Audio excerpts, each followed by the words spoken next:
Hello, welcome to AT&T ThreatTraq for February 3rd, 2015. This program provides network security highlights, discussion, and countermeasures for cyber threats. Today, I'm joined by Stan Nurilov. Stan, how's it going? Pretty good, Matt. Thank you. And Jim Clausing online. Jim, how's it going? I'm getting stronger every day. That one doesn't kill you, only makes you stronger. I'm Matt Kaiser, and let's kick off the day's topics. So Jim, another day on the internet and yet another Internet of Things device to worry about. Can you tell us a little bit more about it, please? Yeah, this article showed up in the Register yesterday, and it's there's apparently a Bulgarian researcher who found a vulnerability in certain builds of Zycel's Zynos firmware. It's the OS that runs on a variety of home routers from TP-Link, ZTE, and D-Link. And the issue with this one is that the supposed internal web server for administration is exposed to the internet again. I mean, we've seen these kind of vulnerabilities any number of times in the past. And the issue with this one is it has been made available publicly, so the exploit is out there. I don't believe that the patch is out there yet. There are a number of exposed devices out there. One of the things that you can do if you exploit this is, to reset DNS, primary DNS servers. That's probably one of the big ways of the bad guys would exploit this, is to point things to their own DNS servers so that they can redirect, and man-in-the-middle type attacks against the home users. So we'll keep an eye on this, and as soon as we hear that the updates are available, folks running these routers, particularly the D-Link DSL 2740R, is known to be vulnerable to this. So if you're running those and possibly other home routers that run the Zynos firmware, keep your eyes open, and you'll want to do a firmware update as soon as it's available. Now, Jim, what you just described there, it sounds like you're able to make requests to that admin interface. Is it unauthenticated? Do you still have to? No, it's absolutely completely unauthenticated. You can change the configuration without authentication. So one HTTP request and it's done, basically, is what you're telling me. Yep. Jeez. No, we continue to see devices like this on the internet, right. And it's kind of scary that you would think that even over the brief amount of time that we've seen Internet of Things devices, or even the longer period of time that we've seen home routers being used with a web interface for easy control, right, that this would have been fixed. And this is kind of an old school web bug, application vulnerability. So I guess I shouldn't be surprised, but a small part of me wishes I could be. Yeah, I know what you mean. All right, well, thank you, Jim. The next story we have is an article on theweek.com, and you're probably used to seeing all sorts of lists online, top 5 this, top 10 one of these. Now this is an interesting one. The 7 biggest lies you've been told about hacking. From a standpoint of, as an AT&T analyst, I feel like a lot of these are fairly well known, but I think for a layperson, you may or may not know some of these, and there's a good number, there's 7 of them. I'm only going to cover a few of them because the list sort of goes into depth on each one, but I think there's a couple really interesting ones that I think most people should have clarified. Number 1, taking down a site is not the same as hacking that site. That's a good point, Matt. But there's a lot of times when just the information in the back end is still safe and secure, just the HTML or something has been modified. Mm-hmm. So it looks as if the site has been taken down, but really the information has not been exposed to the hackers. Another way, I guess, to achieve that would be like through a DDoS attack or something similar. So it appears like you can't get to the site, and the hackers, quote unquote, will claim victory, right? And at the end of the day, information has not really been breached. Yep, that's a very good point. I mean, hacking a site is typically relates to finding a vulnerability. There may be no vulnerability in the site. You could find a very well built, very well constructed and secure site and still have ways of taking it down. Another possibility is that the site was taken down through legal means. Maybe you had the cooperation of law enforcement and registrars to take out the domain, or the hosting service to take out the content that was hosted on the site, and it's been taken down that way. That doesn't mean that law enforcement necessarily used hacking techniques to take it down. They had completely legal and technical processes to do so. Right. Another interesting point that they made is a hijacked Twitter account is also not the same as having a company be hacked. We saw this recently with US CENTCOM, where ISIS-related hackers, hijacked their account, posted messages. I think it was their Twitter account and maybe Instagram or one of the other services. And I think that's the point here, is that these are third-party services. These are not under the control of US CENTCOM, just the same way that your Twitter account is not maintained and owned by, well, yes, you post to it, but you don't host the servers. You don't, maintain the password controls on it. It's a third-party service. So and sometimes they're even outsourced yet to a third PR type firm, where it's totally under the control of the other organization, and even some of the password management there is up to that organization. So the danger there, of course, is it can seem like you've been taken. It can make some sort of a political point. So definitely something to be aware of there. But it's not, usually those systems are completely separated. So the Twitter or the Instagram, let's say, is not connected to the back-end data. So it might sound like you've hacked someone. You can have some political points there, but the truth is the data is really still safe. Right. It's just almost like a publicity stunt. Now we see the same sort of things when a device is hacked. For example, if you have like an Internet of Things home device, and I think around Black Hat we usually get a few of these, and they say company name X has been hacked. When they refer to the device, they're not referring to the company's back-end servers. They're not referring to the business side of right. It's. Or it could even just be a device that company deploys or something like that, not even made by them or anything like that. Sure, it grabs headlines, but it's not accurate. Right. There's a couple interesting more points on the list. I encourage you all to go check them out. One more that I wanted to bring up was that hacking. The myth is that hacking takes skill and very high-tech software. Now, these days, I think we've sort of found that that's no longer the case. It's a matter of paying a little bit of money and getting access to remote access Trojan or the latest version of Zeus, or even as simple as going to a code-sharing site. Some of these things are actually open source. Some of them have been developed by researchers, security analysts, as a proof of concept, and they get repurposed for a crime, which is unfortunate, but people will do it.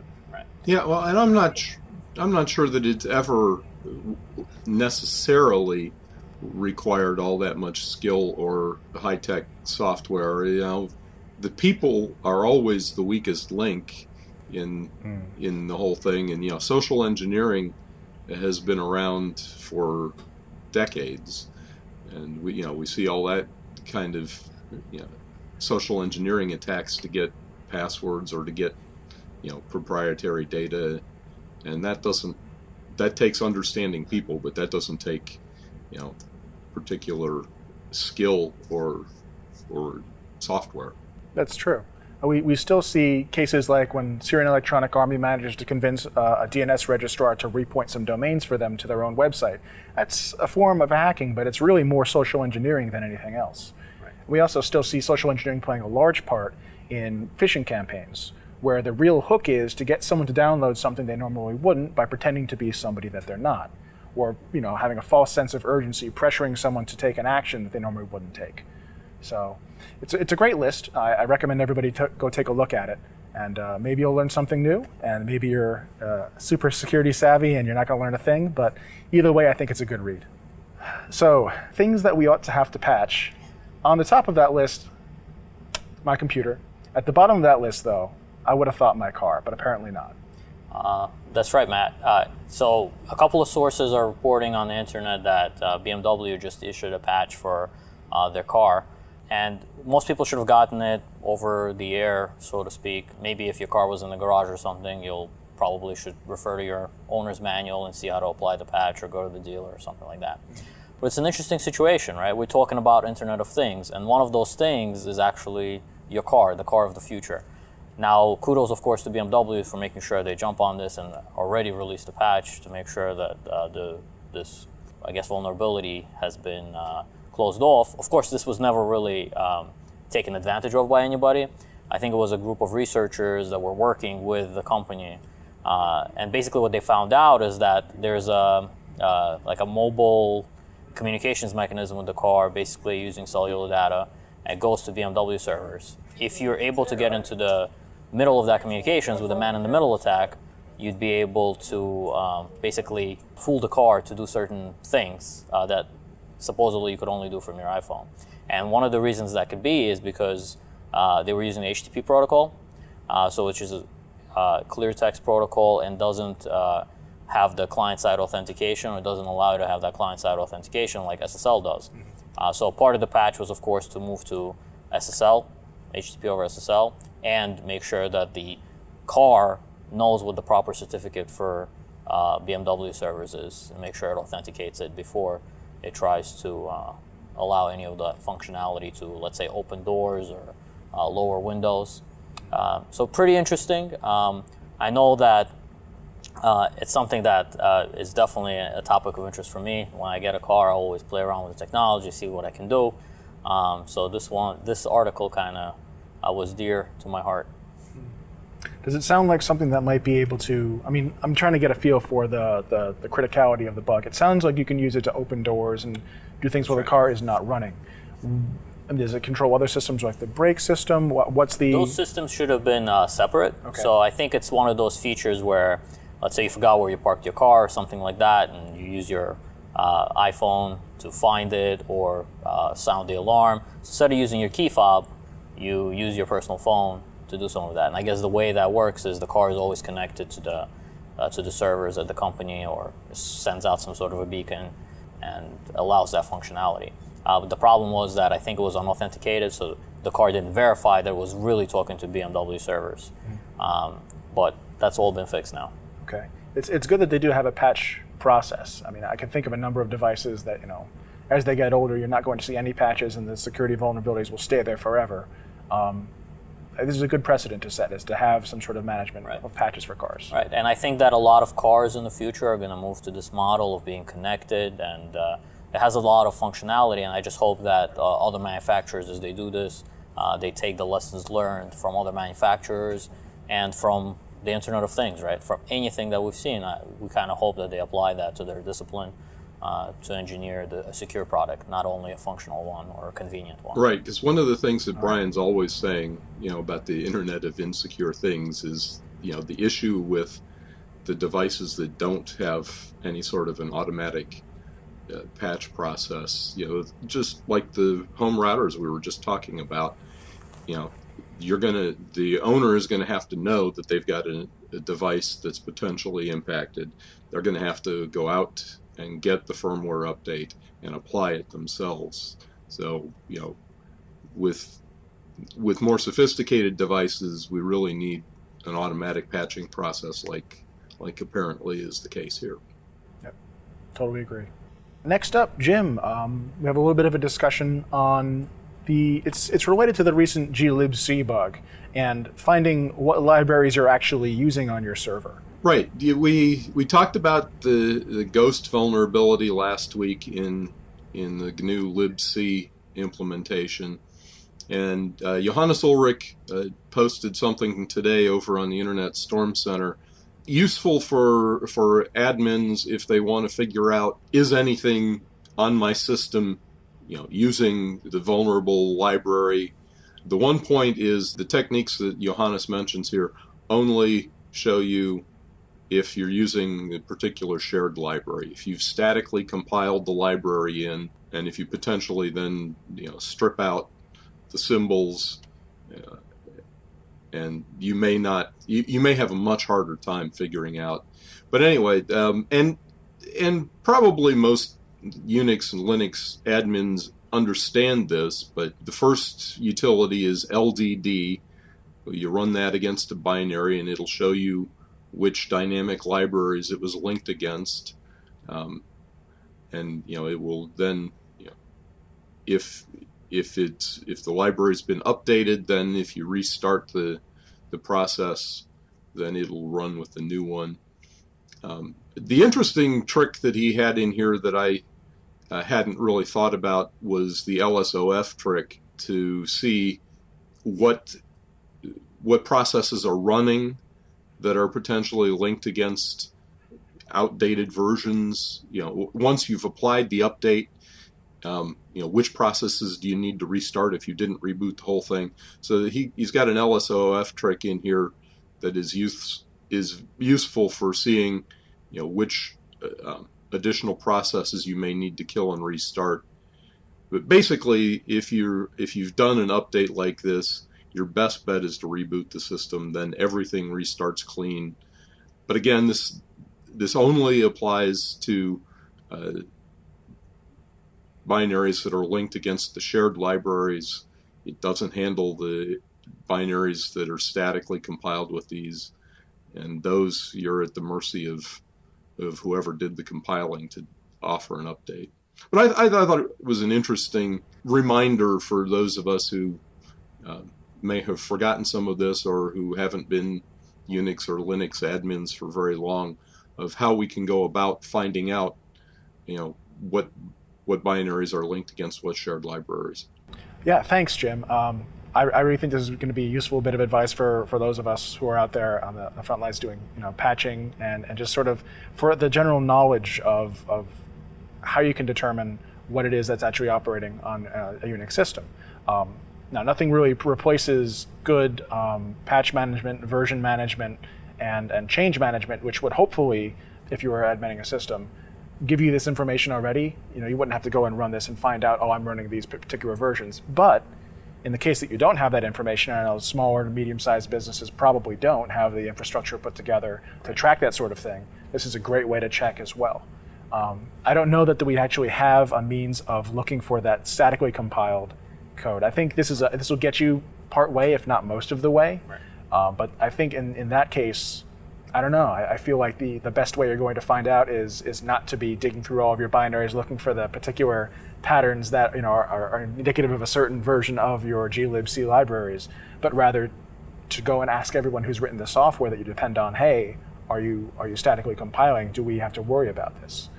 Yeah, but I think this is also useful because unless you've got an automated thing that keeps track of it in some big database, there are so many binaries on a given Linux or Unix system that are compiled and linked against shared libraries that there's no way that I'm going to remember everything that's linked against a particular library.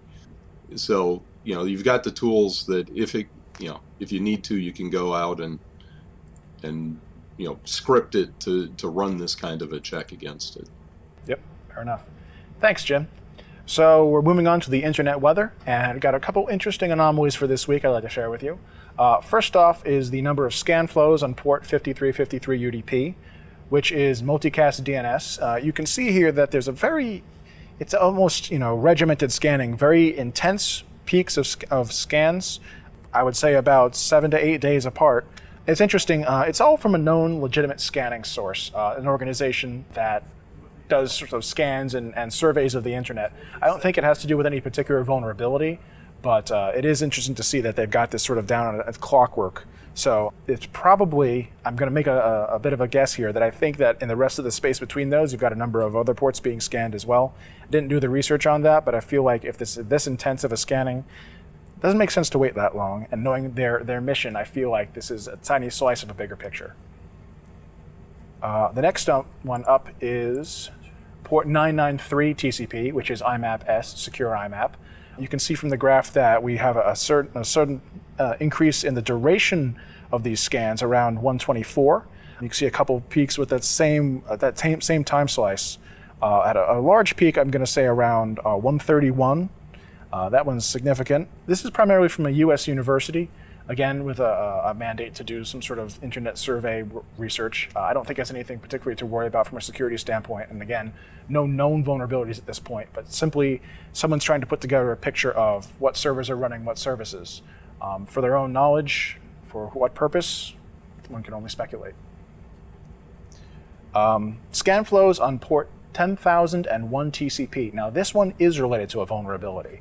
Recently, there was a vulnerability released for automated tank gauges for a particular provider listening on port 10,001. These automated tank gauges are devices they're basically smart gas pumps at a convenience store or a gas station. This allows you to monitor them. It's sort of the Internet of Things for gas stations. Yeah, one thing we should point out: the blog post was done by H.D. Moore, who will be a guest here on the show in a couple of weeks. So we can actually ask him a little bit more about his research on that. But I did want to mention that he will be on the show in a couple of weeks. It's a good point, and I'm looking forward to that episode very much. Bit of a fanboy. You can see that there was a spike back in January for this same port, but I think it's unrelated because the data was actually released around, I'm going to say, the 22nd. You can see certain spikes here for what I'd say is preliminary scanning, and then you see a large block starting on the 30th, which is someone's dedicated effort to scan that whole, I probably to scan most of the IP space. Again, it's a small number of sources, large number of scans. I am puzzled a bit as to what that large spike was around early January. There are other services running on these ports as well. I think the Ubiquiti Wi-Fi access point system uses that for a sort of a discovery protocol. But again, got to speculate in this case. And Jim, if you wouldn't mind going through the most probed ports and most SIPs probing, please. Yep. So this week, really not anything particularly new. Our top two ports are the same as last week, and the rest of them kind of shuffled around. TCP 135 is still the most probed port, followed by the 9064 TCP, SSDP, 1900 UDP, SSH, DNS, 445 TCP, which is still a lot of configure out there, 1433, which is Microsoft SQL Server, 8080 TCP, which is usually proxies or things like Tomcat, port 110 POP3, which first appeared last week and is dropped down to 10th on the list this week. It's interesting to note that the other portion, the other high ports that we've noticed here, is a significant portion of the graph this week. I'm not sure what to say about that conclusively. It's maybe that the overall volume of scanning on the internet potentially has increased and you have a lot more one-offs that are being scanned. You have any thoughts on that? There are about 1,300 ports that constitute the other this week. Last week it was about 1,100. So we've seen scanning on a few more ports. The other is a significant chunk this week. It's about, it's in excess of 40% there, not quite 50%. We've had weeks where it was this bad. We've had weeks where it was smaller, where the top 10 were just a bigger chunk of things. I'm not sure I'd read too much into that at this point. All right. Always a viable answer. And then our most sources doing the probing, again, no change at all in the top 6 this week. 7 and 8 flip-flopped. 9 stayed the same. The one that did pop into the top 10 this week at number 10 was port 3159 UDP. That's a port I think we've mentioned in the past, and we still really don't know what it is that the bad guys are looking for on this particular one. TCP 23 Telnet password guessing is at the top of the list for most sources probing this week at almost a quarter of the probing. And then 445, the 27015 UDP is gaming. The 6881 UDP and TCP are BitTorrent. We've discussed that in the past. 1900 UDP is SSDP. And then, as I said, this 3159 UDP. Do you remember what we kind of thought was most prevalent there? We still, as I said, we don't know what exactly they're looking for here, but Matt, do you remember what that was? I believe this was related, the only name we could come up with it on the internet was Navigaweb tarification. And NavigaWeb being some sort of service provider, and tarification roughly translating to billing or payment.